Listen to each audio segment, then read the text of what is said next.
नमस्कार दोस्तों, आपने बिल्कुल ठीक पढ़ा।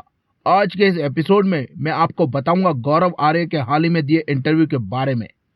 कैसे गौरव आर्य ने मीडिया के सामने ऑन कैमरा अमृतपाल और खालिस्तान पर क्या क्या कहा। तो आइए जानते हैं सब कुछ इस छोटे से वीडियो में। तो दोस्तों, रिपोर्टर ने मेजर गौरव आर्य से पहला सवाल किया कि आजकल चर्चा चल रही है अमृतपाल की।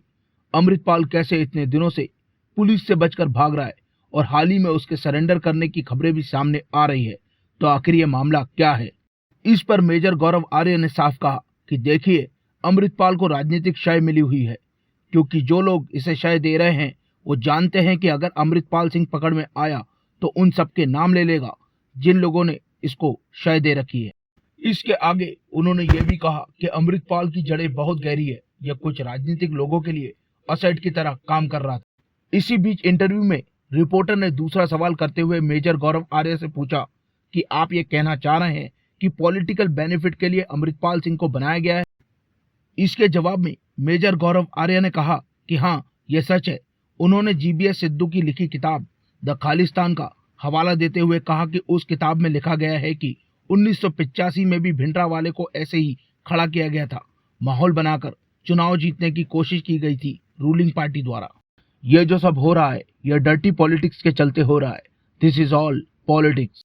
मेजर से तीसरा सवाल किया गया कि 1980 में जैसे हालात थे, क्या आज भी आपको लगता है कि वैसे ही हालात है।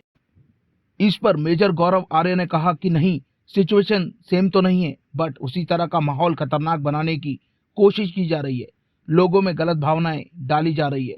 जो बिल्कुल बेकसूर लोग हैं पंजाब के, उन्हें गुमराह कर उनका गलत इस्तेमाल किया जा रहा है।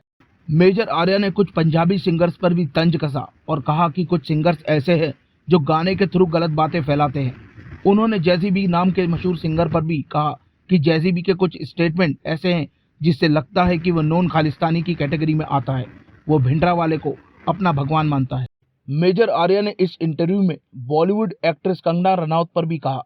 उन्होंने कहा कि कंगना रनौत जो कहती है वह सही बोलती है कुछ पंजाबी सिंगर्स के बारे में। मेजर आर्य ने कहा कि पंजाब में 3 किस्म के सिंगर हैं। पहले वो जो शानदार है, दूसरे वो जो बेवकूफ़ है और तीसरे वो जो गद्दार है, और गद्दार की कैटेगरी में उन्होंने जैजी बी को डाला।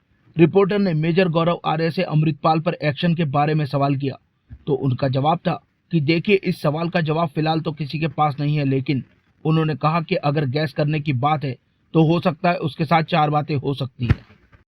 उन्होंने ये भी कहा कि जब उसे जेल में डालेंगे तो उसे छुड़ाने की मुहिम चलेगी।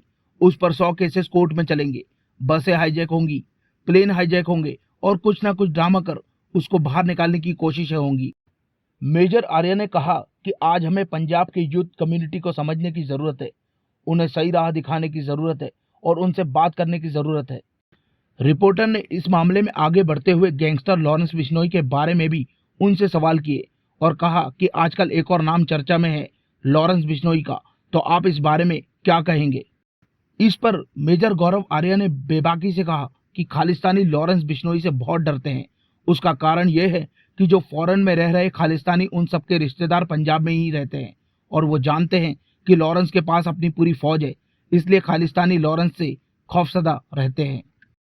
रिपोर्टर ने अगला सवाल किया कि जब से अजनाला थाने का केस हुआ है तब से अब तक अमृतपाल को पकड़ा क्यों नहीं जा सका। तो मेजर गौरव आर्य जवाब में कहते हैं कि आप एक बात समझ लीजिए, अमृतपाल ये किसी के हाथ की कठपुतली की तरह काम कर रहा है और इसको नचाने वाले कुछ राजनीतिक लोग हैं जो चाहते हैं कि वो पकड़ में ना आए।